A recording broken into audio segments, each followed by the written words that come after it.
Shalom everyone. Salah satu ajaran Hyper Grace adalah bahwa Tuhan Yesus telah mengampuni dosa yang kita lakukan di masa lalu, masa kini, bahkan di masa depan.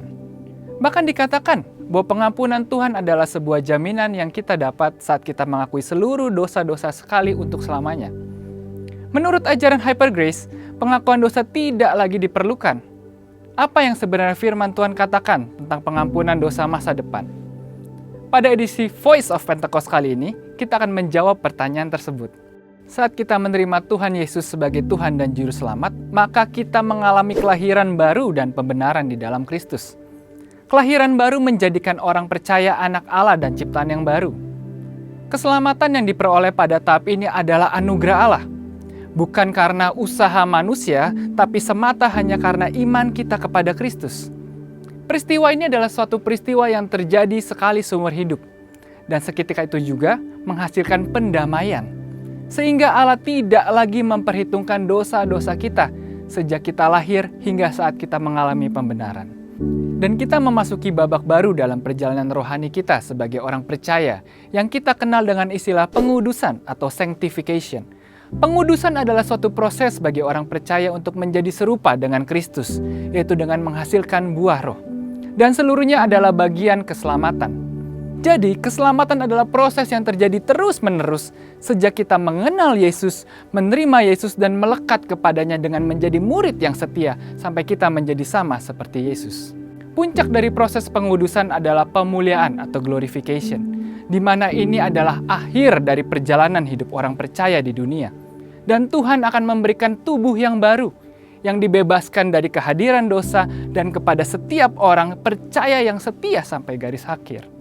Mungkin sebagian dari kita pernah mendengar pernyataan, lahir baru itu sekali, tetapi pertobatan itu harus setiap hari. Mengapa kalau kita diselamatkan oleh kasih karunia melalui iman kepada Kristus, kita tetap harus menjadikan pertobatan sebagai gaya hidup? Tentu alasannya karena orang percaya masih dapat jatuh ke dalam dosa. Kita dapat melihat kisah-kisah di Alkitab bagaimana orang percaya pun masih bisa jatuh ke dalam dosa. Dan ia tetap perlu mengakui dosanya sehingga pengampunan dari Tuhan turun. Di dalam 1 Korintus 11 ayat 28-31, Rasul Paulus meminta jemaat Korintus untuk memeriksa atau menguji diri sebelum menerima perjamuan kudus. Karena ada konsekuensi dari dosa. Dalam hal ini disebutkan menjadi lemah, sakit, bahkan meninggal.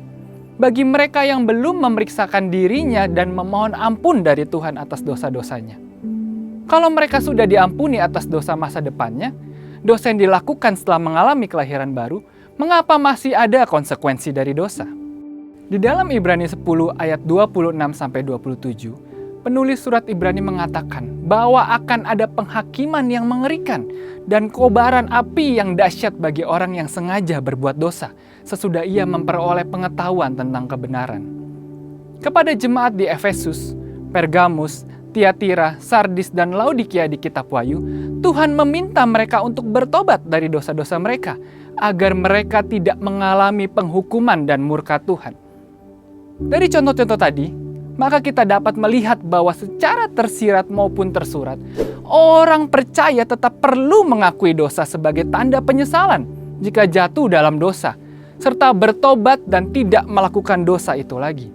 Selain itu, tidak ada satu ayat pun di dalam Alkitab yang mengatakan bahwa dosa masa depan atau dosa yang belum dilakukan sudah diampuni oleh Tuhan. Sehingga orang percaya tidak perlu lagi bertobat dan mengakui dosanya sepanjang kehidupan rohani mereka. Pengampunan dan kasih karunia selalu tersedia bagi anak-anaknya yang sungguh-sungguh mau bertobat. Pengakuan dosa kita kepada Tuhan bukanlah usaha untuk mempermurah kasih karunia Tuhan. Akuilah dosa di hadapan Tuhan, bertobatlah sungguh-sungguh, dan kelegaan dari Tuhan akan turun kepada kita.